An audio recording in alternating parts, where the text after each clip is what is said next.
Dear students, welcome back to Biology Forum classes once again. This is the only platform where you can get concise, concept-based and information-rich videos on life science. Our classes cater students from higher secondary, medical aspirants, and we also cover syllabus of various competitive examinations as well. In today's class, we will be going to study about the nerve impulse propagation, how its mechanism works and what are the various factors related to it. So, without any further delay, let's begin today's class. So, to start about today's class, which is the nerve impulse propagation, just I have mentioned earlier. First of all, many students think that nervous system or nerve impulse propagation mechanism is very complicated, and they will not be able to probably understand this. But if we summarize the total topic and divide it into various steps, then easily we can complete the chapter with full concentration. So, to study about nerve impulse propagation, we mainly categorize the class into three different parts or three different questions. What are the first question is, what is nerve impulse? The second question is, what is nerve impulse propagation? And the third question is, what is the mechanism of nerve impulse propagation? So, to define nerve impulse, we can say nerve impulse is the sum of mechanical, chemical and electrical disturbances created by a stimulus in a neuron. So, what is the definition of nerve impulse, or what is nerve impulse? We can say nerve impulse is the sum. It is the accumulation or amalgamation of mechanical, that is means injury if our hand gets cut or injured, mechanical, chemical. Our nerves transmit various signals which are chemical, and electrical, which we will going to study in today's class, nerve impulse propagation. So, we can say nerve impulse is the sum of mechanical, chemical and electrical disturbances created by a signal or a stimulus which is administered from the outside. In a neuron, neuron is the structural and the functional unit of nerve cells. We will be study about this in today's class only. So, the first question we have already solved. So, next come to the next question. What is nerve impulse propagation? Nerve impulse propagation means the transmission, conduction of electrical or chemical signal which our body receive from outside as a stimulus and transmit it through another part of the body via neuron or nerve cell. Its transmission or transport or conduction of electrical or chemical signal which our body receive from outside environment and transmit it to another part of the body, another part of the body via what? Via neuron or nerve cell. Okay. The third question is the mechanism which we will going to study in detail in today's class. Okay. So, today's topic is categorized into three different parts. What is nerve impulse? It is the sum of mechanical, chemical and electrical disturbances caused by delivered via a neuron. What is nerve impulse propagation? When the disturbance is carried forward by the nerve to another part of the body, and the mechanism of nerve impulse propagation. Okay, so let's begin with the next section of today's class. This is the structure of a neuron. As early I have already mentioned that neuron is the structural and the functional unit of a nerve cell. So, to study about nerve impulse propagation and its mechanism in detail, we need to first know what is the structure of a neuron. So, as you can see in the picture, the neuron mainly comprised of two parts. The first is the upper part, which is written over here, dendron, and the long portion is axon. So, dendron and axon, these are the main two parts of a neuron. Okay, the upper cell body or round portion is named as cyton. This is the part of the dendron, and the straw-like structures are called, the wings are called dendrites. These are called dendrites, and this round-like portion is called dendron. Next come, it is the nucleus of the dendron portion, and the axon portion is this. From this up to this portion is axon, and this is also causes nucleus. And the upper layer of the axon, the membrane of the axon, is termed as neurolemma. Okay, and these gaps in between are called node of Ranvier, and this is the structure of a medullated nerve fiber. If medullary layer, you can see over here, just beneath the neurolemma, there is another layer which is called medullary layer. If this layer is present, as in case of this neuron, you can see in the picture, this is called medullated nerve fiber, and certain nerve fibers do not possess this medullary layer or medullary sheath, then they are called non-medullated nerve fiber. And the terminal axonal knob, terminal arborization is present over here, and this portion can make contact with another dendron or another axonal arborization with another neuron, and this way they can transfer the impulse from one nerve cell or neuron to the another nerve cell in a particular manner. Okay, I think up to this picture you are clear about the total structure of a neuron. Let's come into the next portion, which is the conduction of nerve fiber and the conduction of nerve impulses. Okay, to study the nerve impulse propagation mechanism in detail and in depth, we first need to know what are the major properties of a nerve fiber. The first property is excitability. Whenever a nerve fiber is stimulated by a stimulus from the outside of adequate strength, a minimum strength of stimulus is not enough to create the excitement. Okay, so an adequate amount of strength of stimulus whenever is given from the outside to the nerve fiber comes in a state of local excitation. A local excitement is there. The excitation, the stimulus may be mechanical, any injury to the nerve fiber, chemical, any giving any acid or strong base treatment, electrical or physical. Okay.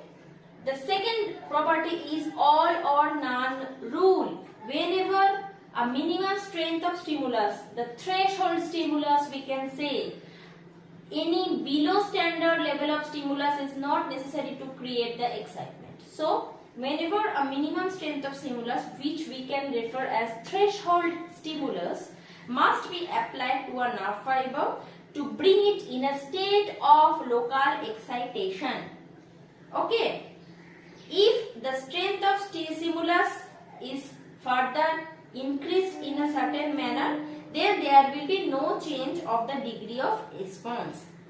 We all know if we hit any part of our body, at first it will create a stimulus and it will send a signal to our brain.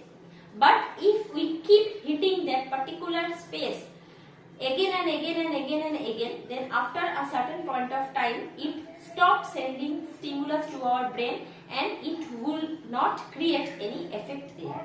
So all or none rule comes in action here. So the response of nerve fibers is always maximum. If a stimulus is given of threshold stimulus is given from outside, then either the nerve will react or the nerve will not react at all, or none law. Okay. The third one is differential permeability. It is B. Differential permeability. We can say the nerve fiber is covered by neurolemma. Just I have drawn the picture of the neuron, and you all can see from this that the nerve fiber is covered by the membrane of the nerve fiber is called neurolemma. Cytoplasm just beneath the neurolemma is electronegative. It is somehow like this. If this is the axon, the outside portion is positive charge and the inner portion inner cytoplasmic portion be a negative charge. Okay, and when there is no excitement, the charge of overall axon is minus 70 millivolt. It is called resting membrane potential. When there is no excitement at all, the nerve is in resting condition, then the resting membrane potential is minus 70 millivolt, and the ionic concentration is somehow like this. Outside it is positive charge, and inside the area of cytoplasm it is negatively charged.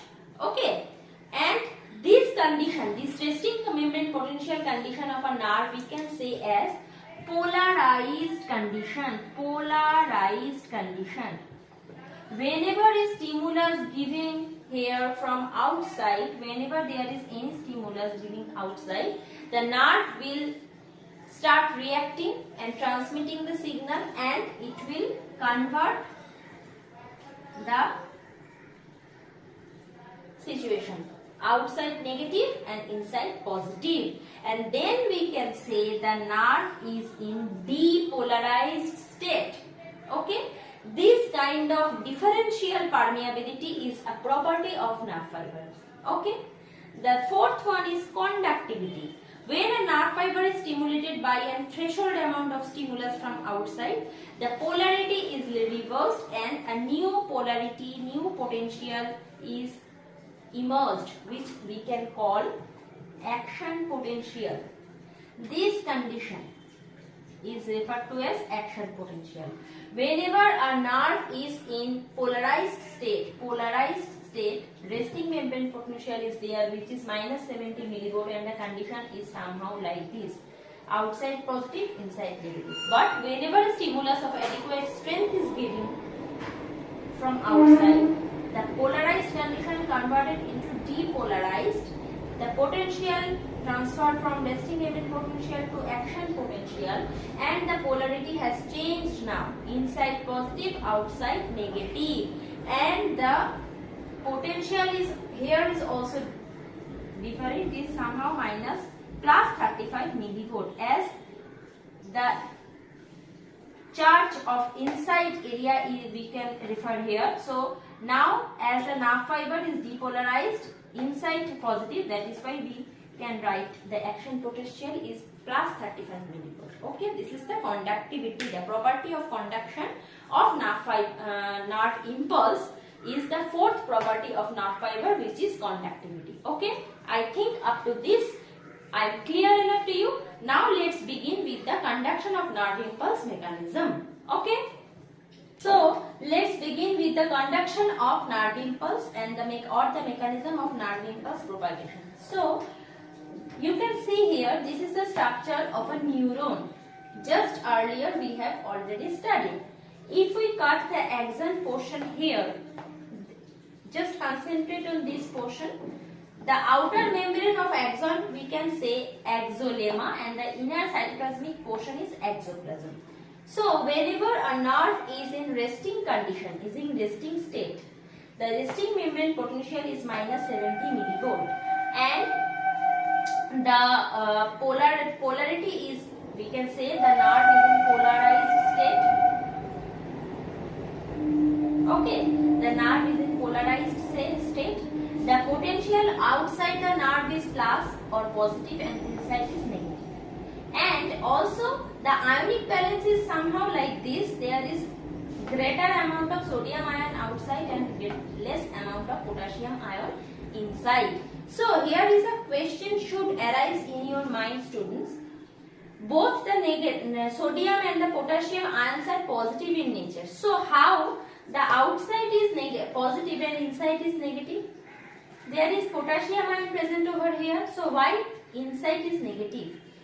The answer of the question is there is greater amount of sodium ion in the outside portion, in the portion of extracellular fluid, outside portion of axon, comparative to inside.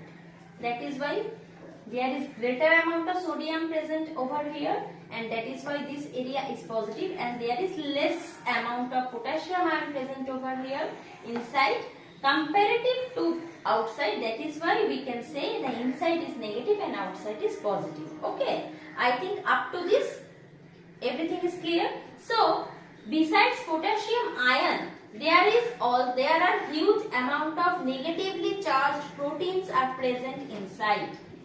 What?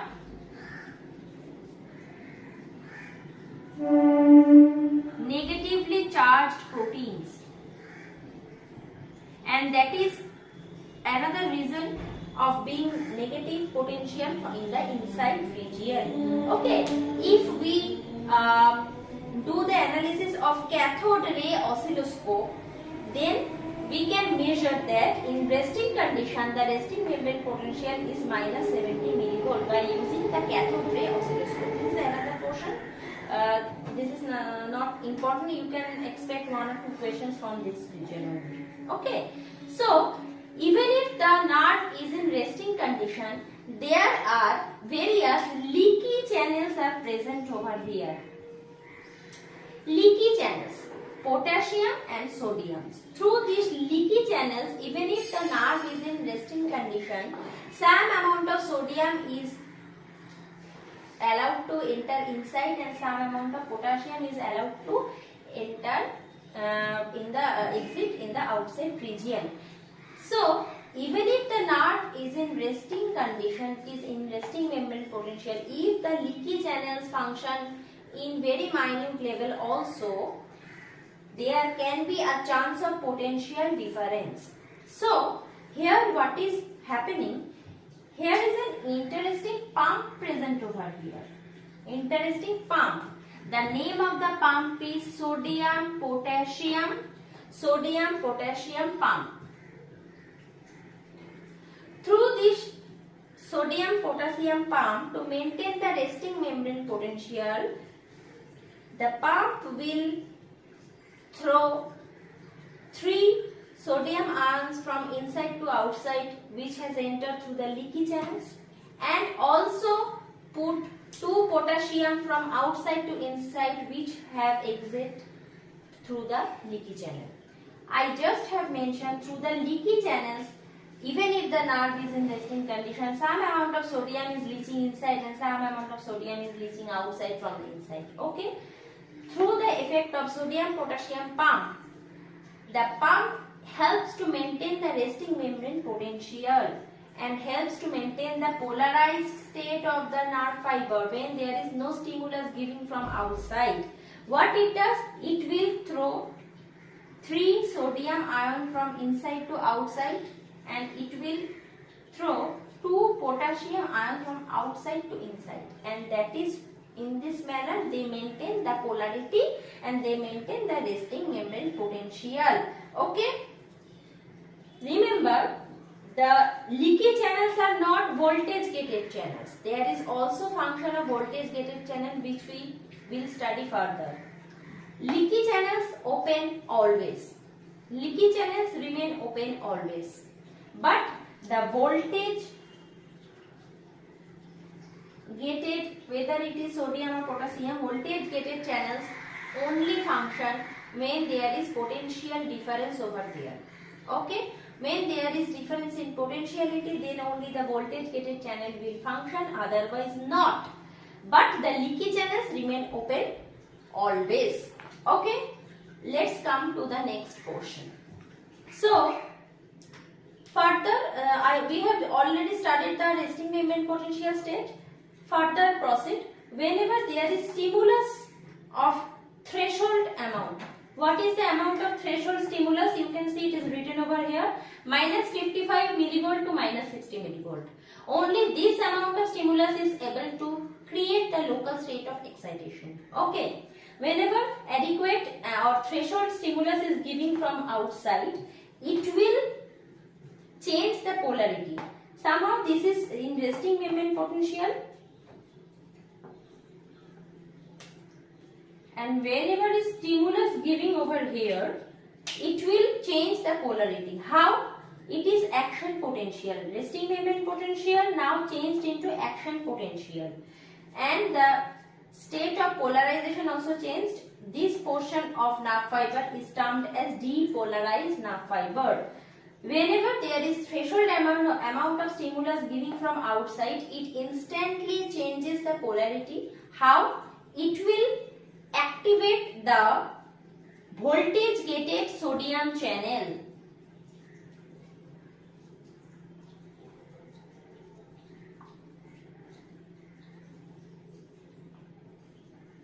It will activate the voltage gated sodium channel. As a result, huge amount of sodium ion influx occur from outside to the inside region.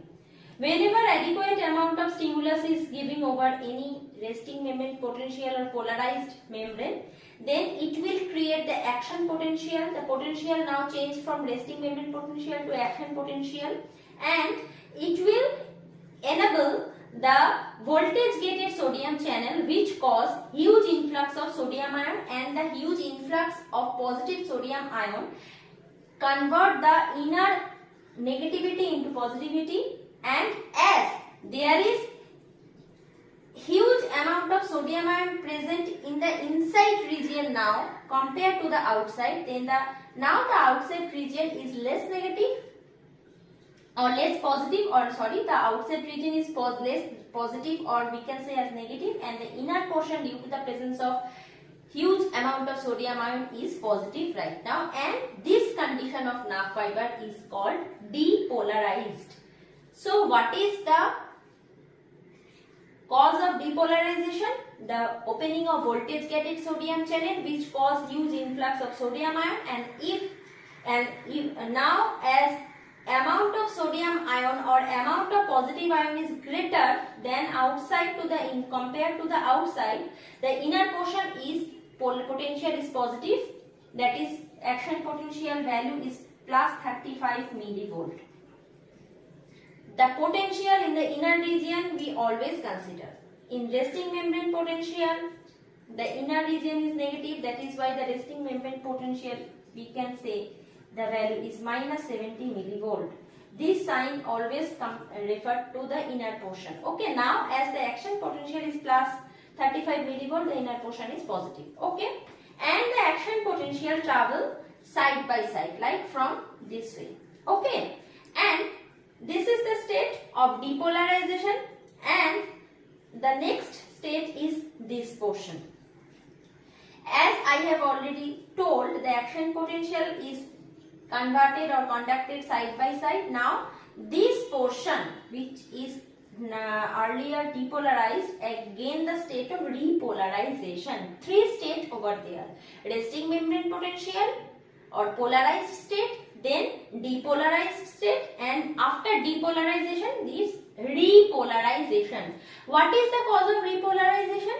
The cause of repolarization is the opening of voltage gated potassium channel.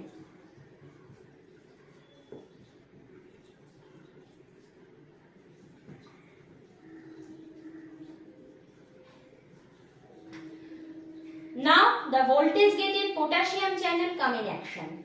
Whenever there is depolarization and the action potential travel side by side, now the previous depolarized area gain the repolarized state. How? The voltage gated potassium channel open, and there is huge efflux of potassium outside.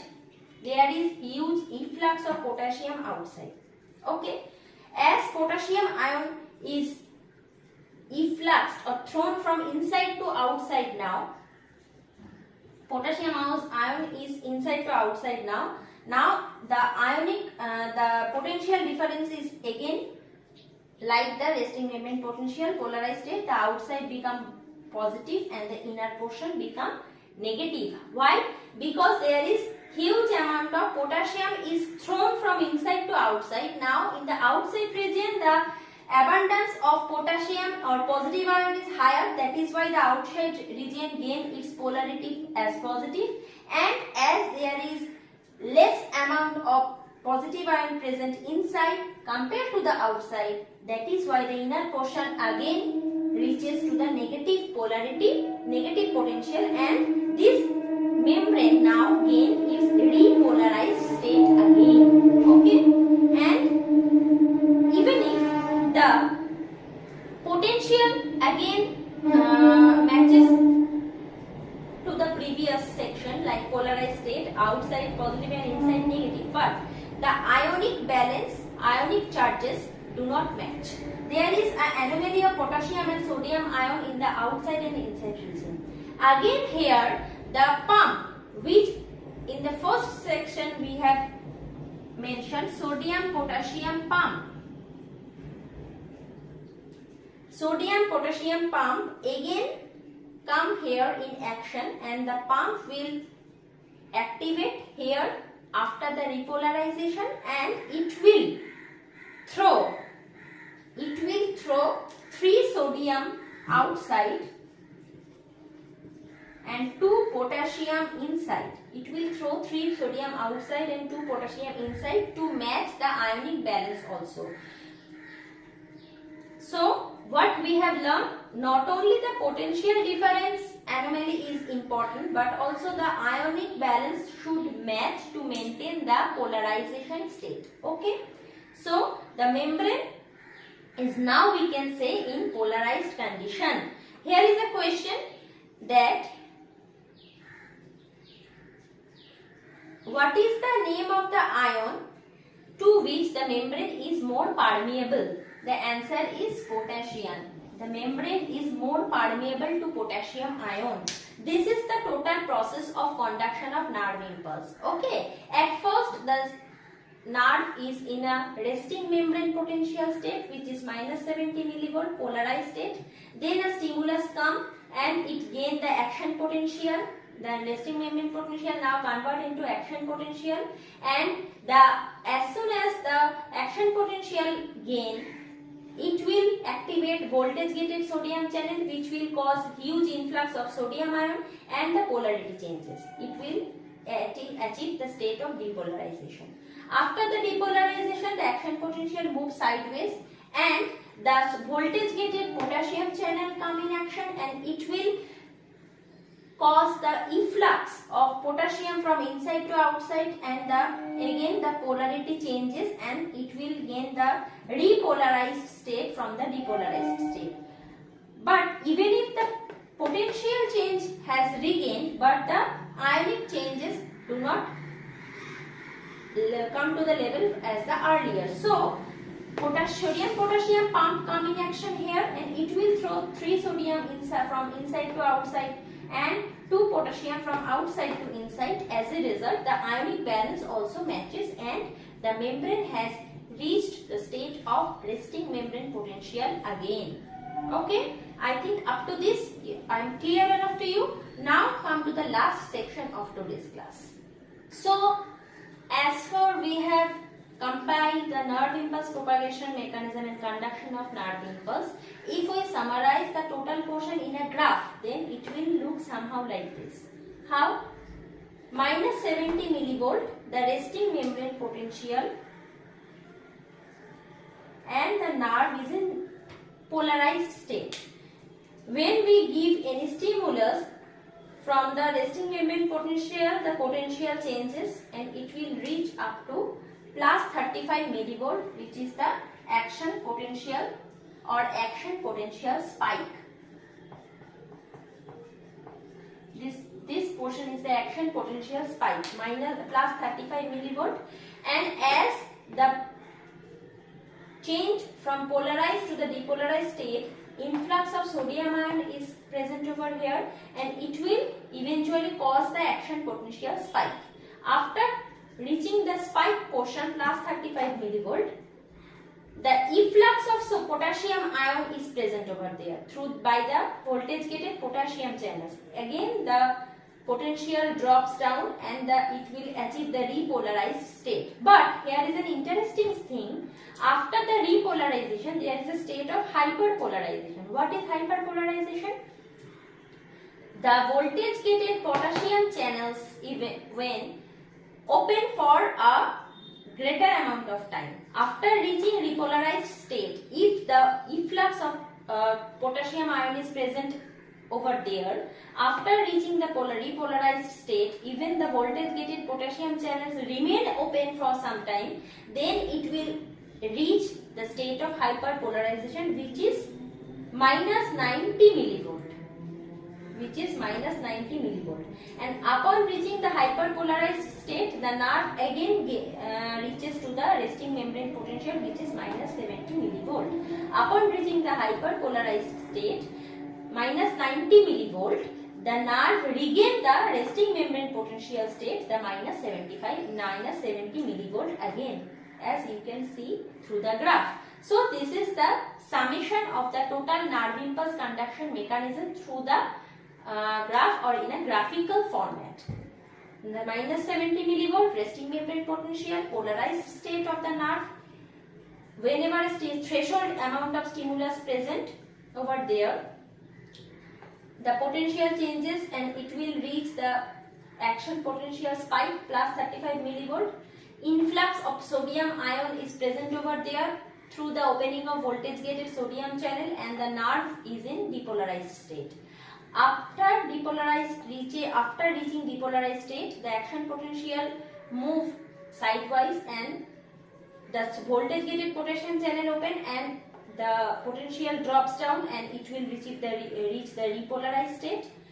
Upon reaching depolarized state, if the voltage gated potassium channel remain open for some time further, then it will reach the state of hyperpolarization, and after this it will again reach to the level of resting membrane potential, which is minus 70 millivolt. So in today's class we have already completed the total nerve impulse propagation so far. Okay, so that's all for today's class. We have already almost completed the total nerve impulse propagation mechanism, its definition, its total procedure in detail, I think. And if there is any question from your side, any doubt, then you can always reach out to me. You can comment down below or you can mail me via the email ID which is right now popping in your screen. So let's meet in another class with another interesting topic on life science. I think you are enjoying the class, and if you like the video, don't forget to share the video as much as possible and subscribe to this channel for upcoming very important and interesting learning topics. So goodbye for today.